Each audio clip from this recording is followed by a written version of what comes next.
Picture the glittering lights of the 1970s, disco balls spinning, the world on its feet, and the music of ABBA echoing through packed stadiums from Stockholm to Sydney.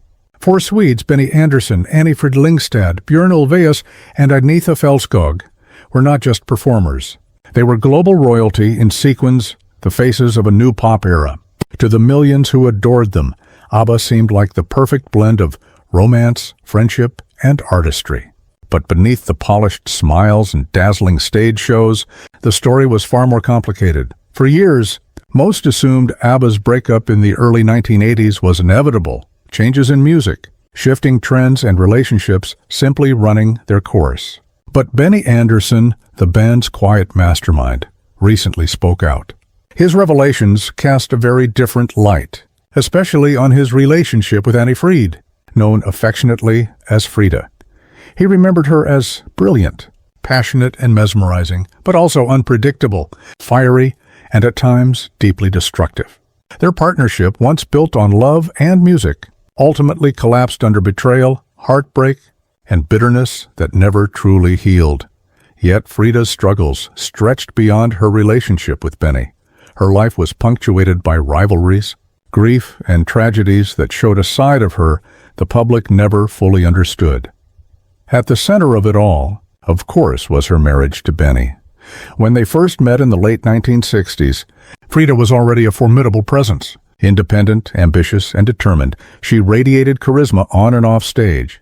Benny, widely admired as a musical genius, saw in her not only raw talent, but a spark that could captivate audiences worldwide. Together, they became ABBA's second power couple, often compared to Björn and Agnetha. But while Björn and Agnetha's marriage was famously stormy, Benny and Frida's story had an even darker ending. Behind the scenes, Benny's meticulous, perfectionist style clashed with Frida's emotional intensity and demand for freedom. He wanted structure and control. She thrived on spontaneity and passion. Those differences, at first a creative spark, soon ignited arguments both in the recording studio and at home. By the early 1980s, rumors swirled of Benny's infidelity. When the whispers proved true, Frida was crushed. She felt betrayed not only as a wife, but as a creative partner who had given everything to their shared dream. In 1981, their marriage ended. And though ABBA itself was also unraveling, the personal bitterness between them lingered for years. Frida described him as cold and distant, while Benny admitted he found her intensity overwhelming and her unwillingness to let go exhausting. But Benny wasn't her only source of conflict. For decades, fans speculated about a rivalry between Frida and Agnetha. On stage, they appeared united, sisters in song, voices blending seamlessly. Yet privately, tensions brewed. Agnetha, the golden-haired soprano with her soaring voice, was often placed front and center, the face of ABBA. Frida, with her darker looks and sultry contralto, sometimes felt overshadowed. The competition over who sang lead, who appeared on the album covers, created subtle but lasting fractures. By the time ABBA dissolved, the closeness between Frida and Agnetha had largely faded. Outwardly, the world believed the women parted on good terms. But insiders knew that distance had replaced friendship. Frida's challenges, however, had begun long before ABBA. Her very birth carried the weight of stigma. She was born in 1945, just as World War II ended in Norway. Her mother, Sinni Lyngstad, had fallen in love with Alfred Haas, a German soldier. When the war ended, women like Sinni, who had relationships with occupying soldiers, were branded traitors. They were shamed, humiliated, and cast out.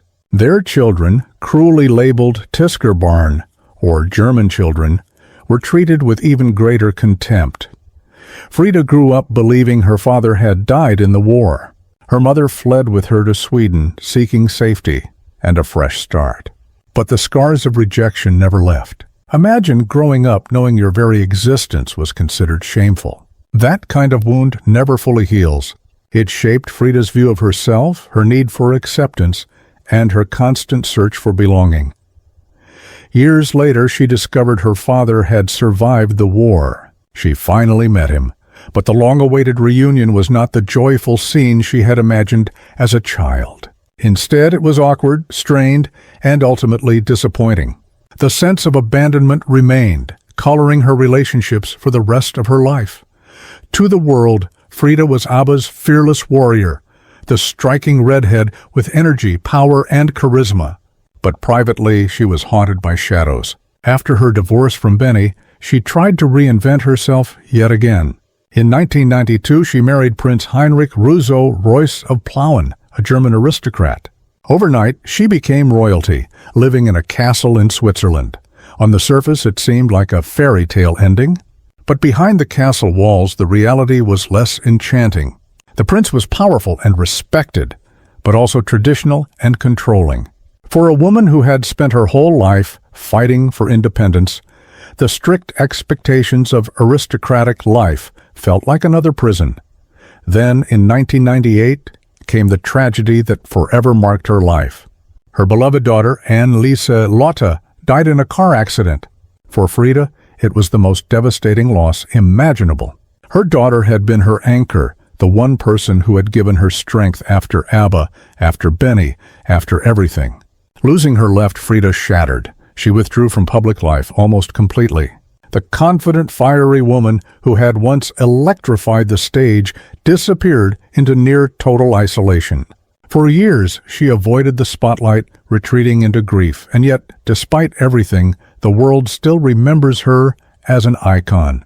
Anni-Frid Lyngstad was more than ABBA's harmonies. She was proof of resilience.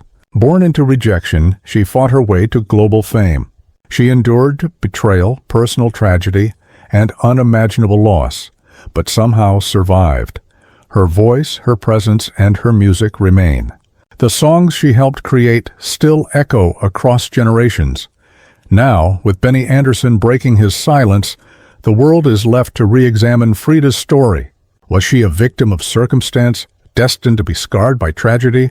Or was her fiery, uncompromising spirit partly responsible for the conflicts that followed her? One truth stands above all. ABBA's legacy is more complex than its glittering surface. And Frida's life reminds us that even those who shine the brightest often walk through the darkest storms.